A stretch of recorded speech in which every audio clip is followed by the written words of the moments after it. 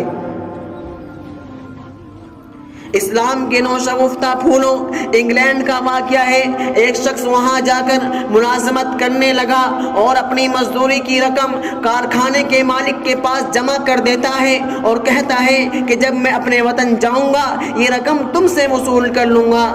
کچھ مدت کے بعد جب اس ملازم نے اپنے وطن لوٹنے کا ارادہ کیا تو وہ اپنی رقم وصول کرنے کے لیے کارخانے کے مالک کے پاس گیا اور اپنا ارادہ ظاہر کیا، مگر کارخانے کے مالک نے یہ کہتے ہوئے انکار کر دیا میرے پاس تمہاری کوئی رقم نہیں ہے، اور اس سے کہنے لگا کہ تم مجھ پر الزام تراشی کر رہے ہو، اور اس کو اپنے پاس سے بھگا دیا۔ اب وہ ملازم پریشان ہوا، اس نے عدالتوں کا سہارا لینا چاہا، مگر اتنا انصاف کہاں کہ حقوق دلوا سکے۔ دوست و احباب اور ملنے جلنے والوں نے بھی اس بارے میں اس کی کچھ رہنمائی نہ کی اور سب اس سے دور ہو گئے۔ کسی نے اس سے بتلا دیا کہ فلاں مندر میں ایک گرو جی رہتے ہیں، اس سے جا کر شکایت کرو، وہ تمہارا حق دلوا سکتے ہیں۔ وہ گیا اور اپنی تمام روداد بیان کی اور اس سے اپنے معاملے میں مدد طلب کی۔ گرو جی نے ایک چھوٹی سی پرچی لکھ کر اس کو دی اور کہا اس کو لے جاؤ اور اس کو کارخانے کے مالک کو دکھا دینا اور پھر اپنی رقم کا مطالبہ کرنا۔ وہ گیا، وہ پرچی جو ہی اس سے دکھائی اور اس نے اس کو پڑھا، فوراً اس کی رقم اس کے حوالے کر دی۔ وہ ملازم حیران ہو کر پوچھنے لگا حضور اس پرچی پر ایسی کون سی بات لکھی ہوئی تھی کہ اب سے پہلے تو تم بالکل انکار کر رہے تھے کہ میرے پاس تمہارا کوئی پیسہ نہیں۔ وہ کہنے لگا اس میں یہ لکھا ہوا تھا کہ اے فلاں تو مسلمان کب سے ہو گیا، کسی کا لے کر رکھ لینا، یہ تو مسلمان کیا کرتا ہے۔ معلوم ہوتا ہے تو بھی مسلمان ہو گیا ہے۔ مسلمانوں سوچو آج تم تنزلی کے کس درجے پر پہنچ چکے ہو۔ کسی نے تمہارے حال پر افسوس کرتے ہوئے کہا مسلمانوں کیا سے کیا ہو گئے ہو تم، ابھی جاگے تھے ابھی سو گئے ہو تم۔ آگے سوچو تو صحیح یہ سب کچھ کیوں ہو رہا ہے۔ جب غور کیا تو معلوم ہوا کہ یہ سب کچھ اس لیے ہو رہا ہے کہ مسلمان اپنی راہ بھول گئے، عذاب قبر کا خوف اس کو نہیں رہا اور اللہ کے دربار میں پیشی کا یقین نہیں رہا۔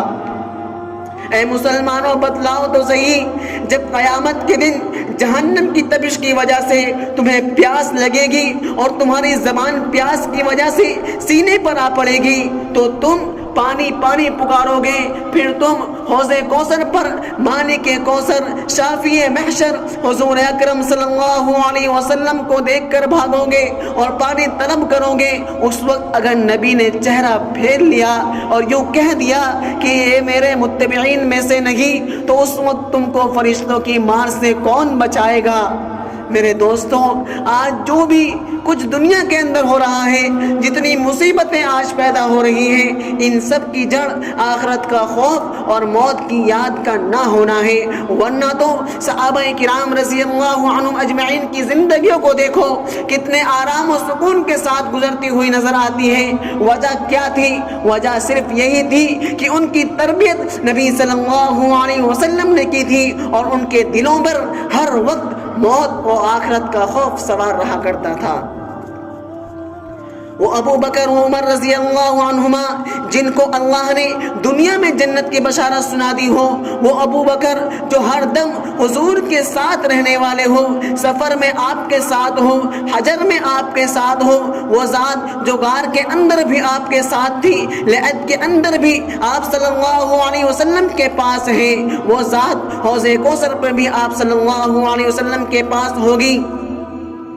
وہ شخص جس کو اللہ نے اپنے نبی کے ساتھ ملا کر پکارا ہو، جس کو نبی نے صدیق کا لقب دیا ہو، اس شخص کا یہ عالم تھا کہ گھاس کا تنکا اٹھا کر یوں دعا کیا کرتے تھے کہ کاش کہ میں یہ ہوتا، کاش کہ میں کسی مؤمن کے بدن کا بال ہوتا، کاش کہ میری والدہ نے مجھ کو جنا ہی نہ ہوتا۔ نبی صلی اللہ علیہ وسلم نے فرمایا کہ فاروق جس گلی سے جس راستے سے چلتا ہے شیطان وہ گلی وہ راستہ چھوڑ دیتا ہے، قیامت تک شیطان صرف تو عمر کو برداشت نہیں کرے گا بلکہ بزرگوں نے لکھا ہے کہ عمر کا نام دل پر لکھ کر سو جاؤ، یعنی شہادت کی انگلی سے اپنے دل پر 3 دفعہ لکھ کر قبلہ رو باوضو خدا کے روبرو اگر سو جاؤ تو عمر کے نام کا آج بھی اثر ہے، عمر کا روب آج بھی باقی ہے، برا خواب نہیں آئے گا۔ اور اس عمر کی حالت تھی حضرت حذیفہ رضی اللہ عنہ جو کہ آپ صلی اللہ علیہ وسلم کے رازدار ہیں، نبی نے ان کو راز کی باتیں بتلائی تھی۔ ایک روز حضرت عمر رضی اللہ عنہ روتے ہوئے ان کے پاس آئے، حضرت حذیفہ رضی اللہ عنہ نے ان کو روتے ہوئے دیکھا تو ہوش اڑ گئے اور سوچنے لگے وہ عمر جو کبھی بڑی بڑی مصیبتوں میں گھر کا نہ رویا آج کیوں رو رہا ہے۔ حضرت عمر رضی اللہ عنہ نے ان سے عاجزی کے ساتھ معلوم کیا، اے حذیفہ نبی کے رازدار ہو، میں یہ نہیں کہتا کہ تم مجھ کو منافقین کے نام بتلاؤ، بس میری اتنی گزارش ہے کہ صرف یہ بتلا دو کہ عمر کا نام تو منافقین کی فہرست میں نہیں۔ اللہ اکبر، کیا خوف تھا خدا کا اور کیسی بے نفسی تھی آدھی دنیا پر حکمرانی کرنے والے کی۔ مسلمانوں آج بھی اگر ترقی چاہتے ہو تو صحابہ کے نقش قدم پر گامزن ہو جاؤ، اپنے آپ کو قرآن و سنت کا پابند بنا لو۔ اللہ تعالی ہم سب کو دنیا و آخرت کی ترقیات سے مالا مال فرمائے، آمین۔ الہی آج تو صدیق سا ایمان پیدا کر، عمر فاروق سا کوئی جری انسان پیدا کر، جہاں سے گم ہو آیا وہاں عثمان پیدا کر، علی مرتضی شیر خدا کی آن پیدا کر۔